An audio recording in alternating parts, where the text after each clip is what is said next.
Okay, we're going to do a continuation of Unit 8, Notes 1, Part 2. We're going to continue talking about light and its properties. And in this section, we're going to discuss specifically the speed of light. That's something that you might have heard of before. And you know typically that it is a very large number because light travels very quickly. So let's talk about some properties really quick of speed of light. The speed of a light wave still depends on the medium it is traveling through.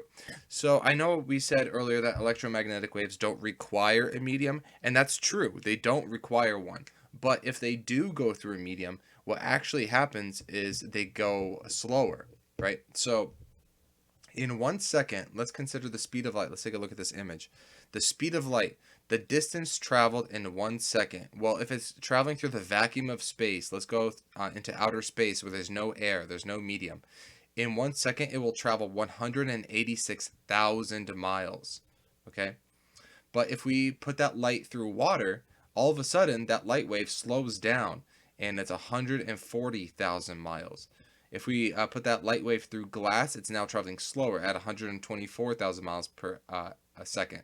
I said miles per hour earlier, I meant miles per second. And then through a diamond, it's 77,500 miles per second. Notice here that the denser the object gets, the slower the speed of light gets. That's the exact opposite of what we've talked about when we were talking about sound waves. In sound waves, the denser the object, the faster the sound would go, the faster the wave would go. But over here, it's the exact opposite. The denser the object, the speed the light has to go through, the slower the speed is. So as a medium becomes more dense, the speed decreases. That's a very important thing to understand. This is the opposite of sound. The speed of light in a vacuum, light waves travel at 300 million meters per second. So that's very fast. To give you an idea of how fast that is, that's about 7.5 times around the equator of the Earth in 1 second. So yes, very fast. One thing I didn't mention before is that the speed of light, it is a known value. That's the known value, and we abbreviate it with a lowercase c. So that's if we ever see a lowercase c like that, that stands for the speed of light. We don't want to have to write out this number every single time. That's a fairly large number, so we can use scientific notation for that. And if we change that to scientific notation, that's 3 times 10 to the 8th meters per second. That's going to be a number that I expect you guys to know. So start committing that to memory, because every single time we use a problem or we see a problem in math involving the letter C or a formula with the letter C, that's the speed of light, and we're going to have to know what that number is. That probably won't be given to you. So speaking of which, let's go ahead and move on to our first example problem. If blue light has a wavelength of 4 times 10 to the negative 7th meters, what is the frequency of this wave? Okay, so let's think about really quick the equations that we learned about last unit in waves for sound. There was one that involved frequency and wavelength, and I hope you recall that it was frequency times wavelength equals the speed of a wave. And it kind of looks something like this, but instead of the letter C, it was a letter V. So this equation actually still applies here, because the letter C is just changing out the letter V. V stood for like the speed of any wave, whereas C stands for the speed of light. So that's going to be a very specific number, and that number is pretty much not going to change in a given medium. So we can actually start plugging numbers in, because we have C, even though it's not in the problem. I told you guys to commit it to memory here. It's this number right here, 3 times 10 to the 8th meters per second. So we have that number, and then we are looking for the frequency, because the problem says what is the frequency of this wave. So we don't need that yet, but we do have a wavelength, and that's 4 times 10 to the negative 7th meters. So let's rewrite this equation so that we have all of our numbers plugged in. So there's C right there, and there's the wavelength, and we're looking for F. So if we want to get F by itself, the frequency, what we have to do to both sides is divide it by 4 times 10 to the negative 7th meters. And so it cancels out here. The units cancel out on this side. And then once you put this in your calculator, you get a frequency. And that frequency is going to be 7.5 times 10 to the 14th hertz. So that's your frequency. All right, let's do one more group discussion problem here. The average distance from the Earth to the Moon is 380,000 kilometers. How long would it take a light wave to travel between the Earth and the Moon? Well, let's try to recall more of those equations from last unit. We already talked about how there was one equation that said V is equal to frequency times wavelength. There's actually one more that we want to cover. And that equation was V is equal to distance divided by time. So the speed of a wave, or pretty much the speed of any object, is equal to the distance that object traveled divided by that time it took to get there.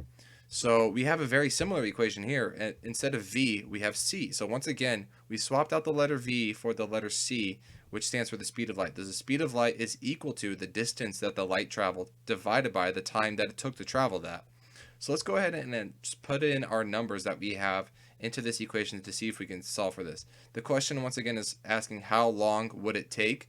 So that means we're looking for time. We have a distance and we have the speed of light, so we can go ahead and solve for this.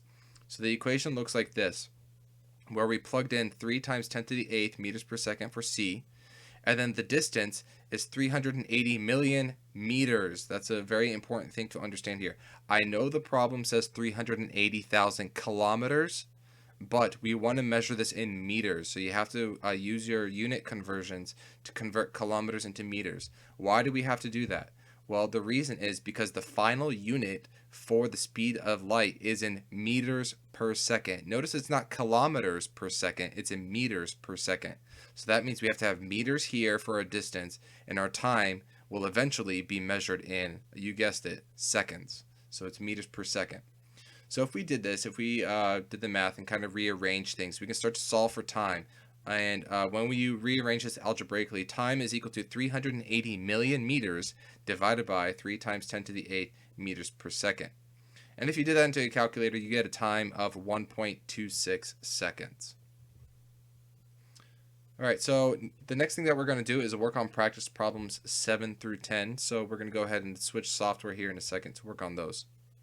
All right, so this is going to be a continuation of the lecture that we just talked about, the speed of light, notes 1, practice problems part 2. So number 7 is actually a question that we just covered in the video. So if you remember that, it was going to be, let me get my pointer here. It was this. It was the average distance from the Earth to the Moon is 380,000 kilometers. So we walked through that, and the practice problem here does make the note for the hint here where it says 1 kilometer is equal to 1,000 meters. So that's really important. I'm just going to underline that. And that conversion is necessary. So that's going to be required for you guys for all of these when we get through this. You have to make sure that your units are being equal to each other, or they're the same units that you're getting at the end. So nowhere in your units here do you have a km. This is not kilometers per second, it's meters. So that's just a review. All right, number 8 says find the frequency of light if its wavelength is 7.3 times 10 to the negative 4th meters. All right, so let's start our data section by writing down what we are given. We are given a wavelength, so let's go ahead and write down the wavelength. That is going to equal 7.3 times 10 to the negative 4th meters. Okay, and then the question asks find frequency. So we don't know what frequency is, but we want to go ahead and find it. Do we have an equation that relates both wavelength and frequency? Yes, we do. And that equation is C is equal to frequency times wavelength. Well, hold on. We have another letter here that we didn't write in our data, and that is going to be the letter C. And that stands for the speed of light. So you should know that number by now. It's going to be 3.0 times 10 to the 8th meters per second. All right. So we have the letter C, well, the speed of light. We have the wavelength. Now we just have to find the frequency. So let's go ahead and just plug these numbers into the equation.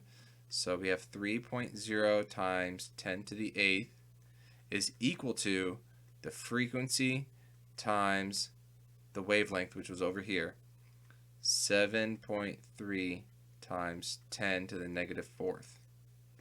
Okay, so now that I have it written out like that, what I'm going to do is just rearrange this and divide by both sides by 7.3 times 10 to the negative 4th. So that's frequency is equal to 3.0 times 10 to the 8th divided by 7.3 times 10 to the negative 4th. Okay, and what we're doing here was division in scientific notation. So this is something that we've covered a long time ago. but we're going to have to reuse it again. So this first part of this scientific notation, if you remember what this is called, the 3.0 for this guy, and then the 7.3 here, this stuff, that is called the mantissa. So if you forgot about that, that's what that is. What do you have to do to these mantissas when you are just doing normal scientific notation division? Well, you just divide these like normally. So we get 3.0 divided by 7.3. If I put that into a calculator, 3 divided by 7.3 gives me 0.411. We're going to round there. Okay? But then these exponents, you don't divide these. So you just continue writing times 10 to the something. And the exponent itself, the number that goes up here, with division in scientific notation, you're supposed to subtract these. So 8 minus negative 4. So if you minus a negative, that's actually adding. 8 plus 4 is 12. All right, so that's the frequency that we got. But this isn't the final answer. And the reason why this is not the final answer is because this is not a correct way to write scientific notation. Your number should never be less than 1 and should never be greater than 10. So what we need to do is actually move that decimal point over 1. So let's move this decimal point. Come on, there we go. I'm going to move that decimal point over right there. So the actual number that we're going to get is, we're going to write down the frequency here, 4.11 times 10 to the 12th. What's going on with my pen here? All right. Times 10 to the 12th.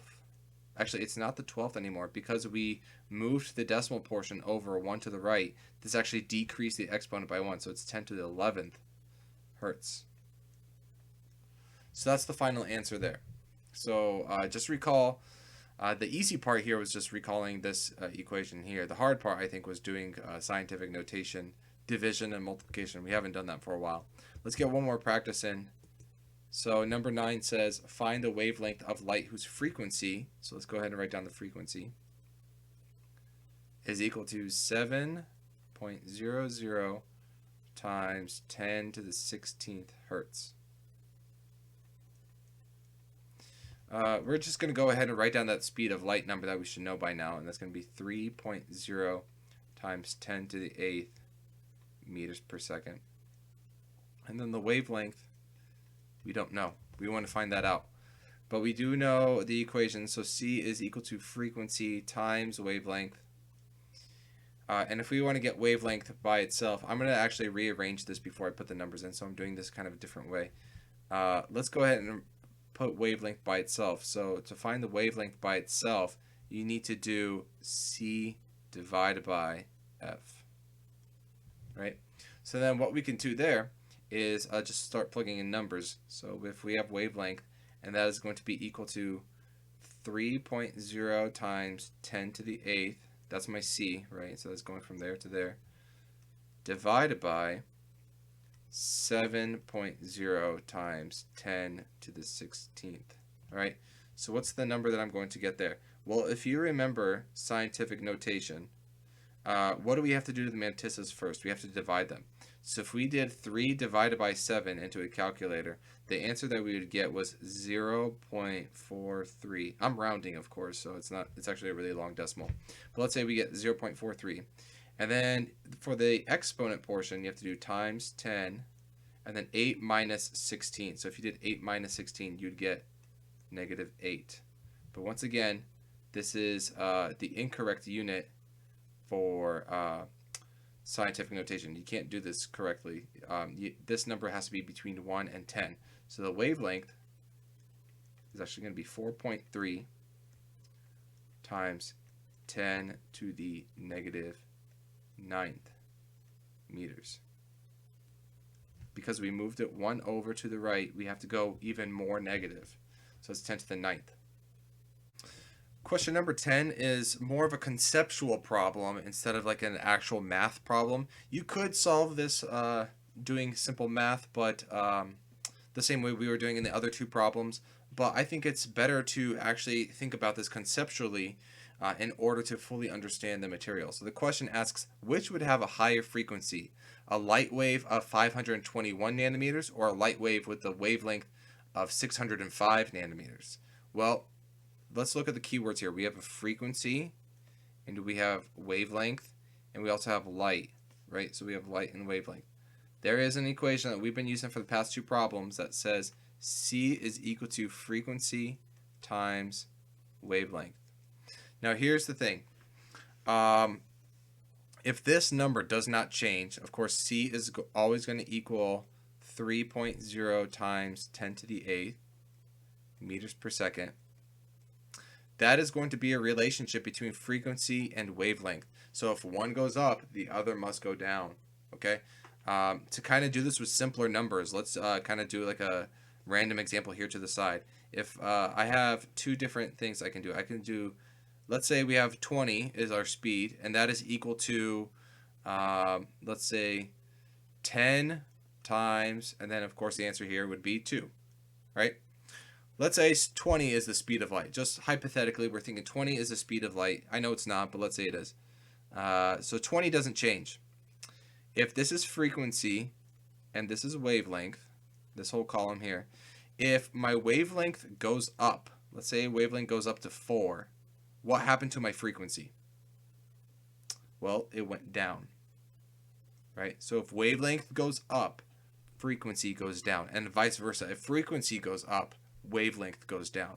So to answer your question here, if you have a wavelength of 521 nanometers and a wavelength of 605 nanometers, and we're looking for the higher frequency, it's actually going to be, if you have a high frequency and a lower wavelength, that's going to be your answer. So if you have a high frequency and low wavelength, so which one of these is the lowest wavelength?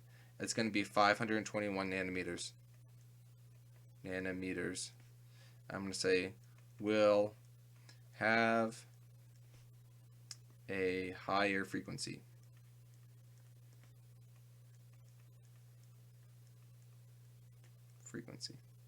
All right, so there you have it. That concludes practice problems for Notes 1 Part 2.